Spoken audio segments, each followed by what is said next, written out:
Hello Internet, I'm Jackie Fox, and today we're going to be looking at Fox of the Hill Match 4 in our inaugural season. Watch me fail to remember that somehow I accidentally tapped into airplane mode. But in this fight, we're going to be taking our new Fox, Scint, versus our newest challenger, Zaee, who is a talented gotcha-er, is my understanding. However, new player to wotv, has done a lot of story and shenanigans and maybe a little bit of spending to keep up with the Joneses, and has specced into water. So, let's see what my advice, a good mind, maybe a little bit of money, can do versus someone who we already know is quite a competent player. Now, big factor in these first couple of fights for the challenger is going to be that or I guess a big challenge for the champion here is going to be that they have to fight in auto. However, our challenger is not feeling competent and prepared to fight in manual, so they're both going to be in auto. And you see the first misplay, and I was hoping that Zaee had noticed it, but Omnilus uses her cross-shape buff, Hour of Restoration, to get a threshold heal onto herself and onto Perrine. Perrine is still set up, I believe, to use her skill, which is going to give her a threshold buff, but actually she used her TMR buff. Forgot about that. But she's going to run back so that Miranda gets it instead of running forward. Instead of setting this up so that she uses that buff on both of them at the same time, which would allow her to move forward more effectively.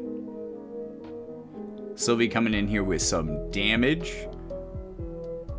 Feel a little sorry for Scint losing this match. I did talk him into using a level 89 Ruined Stern. Winged Stern? Whatever. One winged Sterny boy.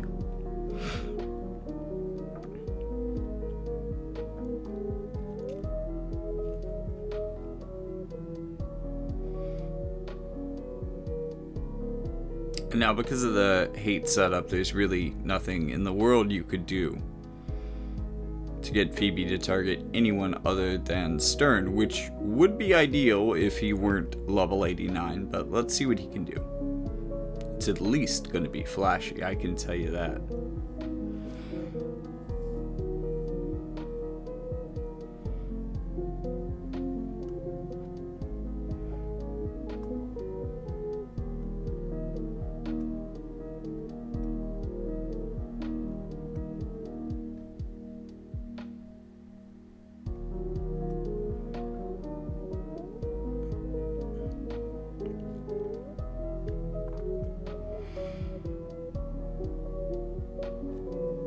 Alright, another quicken onto Ruined Stern.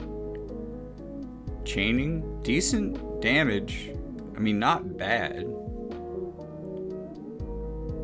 But like, at this point, I'm sitting here thinking to myself, you know what, Sylvie could probably be doing better damage right now. And again, it's a level 89 thing. I'm not judging Winged Stern here. In fact, it's pretty remarkable that he's already doing decent damage against such a well-built opposing team.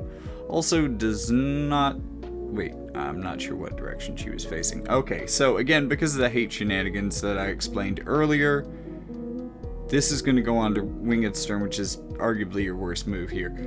The other side of this is that if you were in manual, this is not the time to run back and buff. This is the time to pursue that Phoebe, because if that Phoebe lands a full life on an impactful and actionable unit, this is probably going to be a problem. Although that slapped pretty hard and it might have taken even a full life Sylvie down. Maybe.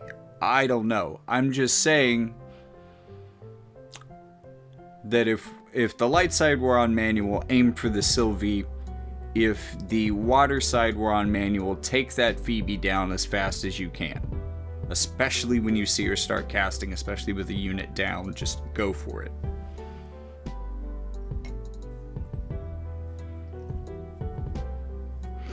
Alright, so second match.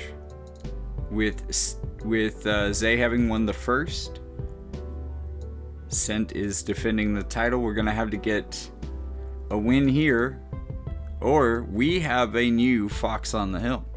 So let's see what happens.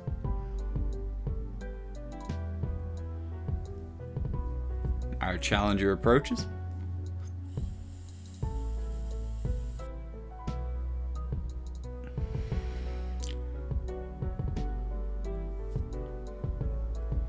Okay, significantly more power from the light side now that we're not handicapped by winged stern.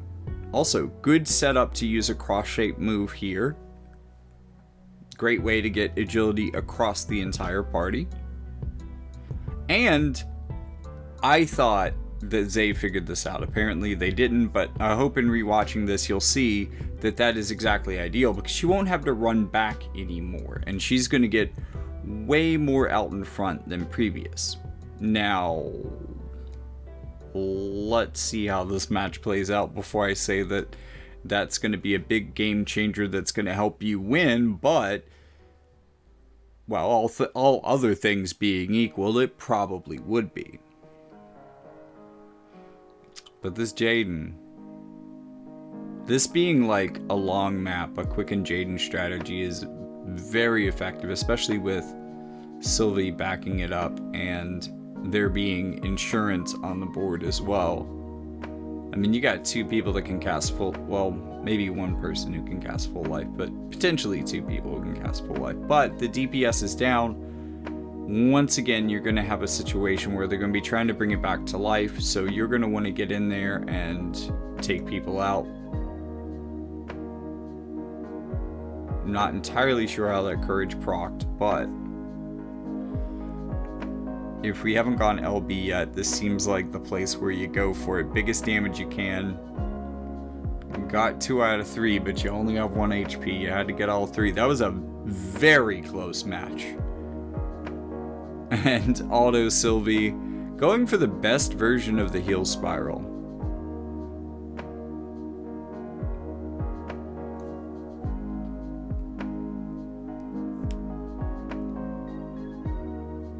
Taking that damage like a champ. She hasn't gone under her threshold to want to heal herself, so boom, she's going to get the KO.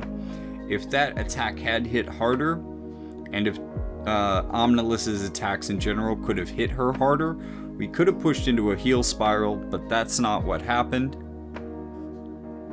And Light has won the team. So Scint 1, Zaee 1. We are going into the final round, all tied up. The title is on the line, the Foxes are on the hill, and the Wolves are at the door. Yeah, there's Wolves now. Shit's getting intense. Alright, we're seeing quite a different team here. More substitutions than we've seen before. I think this may also be the first that I've seen of Perrine. So if Perrine had stood in place and used her buff that doesn't give her a threshold heal, and then Omnilus went in between them to use this buff, then you wouldn't see her running back to use that buff again on Miranda, just like she did in the first fight. But since this is all being done in auto, it's going to play out the same way it did in fight 1 for the most part on that side. Now, over here we are actually seeing Scint, I think, pilot this in manual. It looks like it, yes. Zaee still feels a little bit uncomfortable with manual and is going to do this in auto.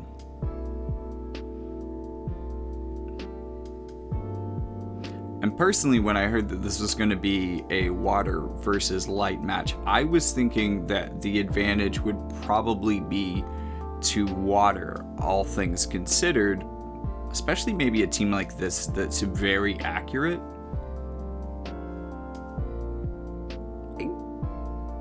But I'm seeing a lot of good offensive tech and kit over here, but some of these matches have been way too close to want to give it to light.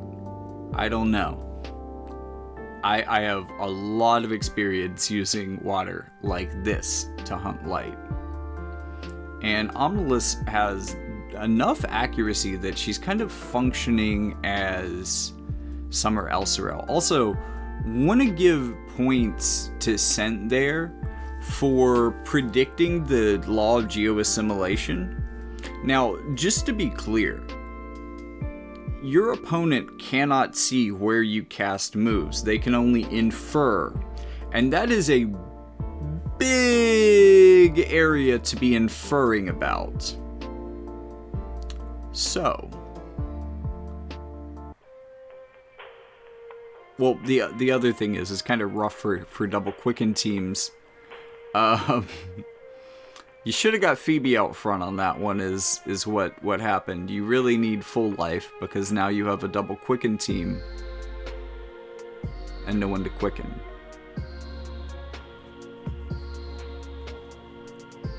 Little too cocky on the Violet there for a team that is, I don't know. This is one of the people who tells me that that Hope is a DPS. And I just think of him as a support, so let's see how we can pull this one out, I guess. I think we're getting Phoebe in with the full life. So if you're water, this is the point where you want to be taking this Phoebe down, for sure. And that didn't do it. Also, I guess she couldn't get in range for the full life. Landing stop wouldn't have been bad, but list of things you need to do to win, landing stop really isn't that high. Also, sometimes there's nothing more awkward than watching a player come to terms with their own impending doom live in manual. Sorry, buddy. Happens to the best of us.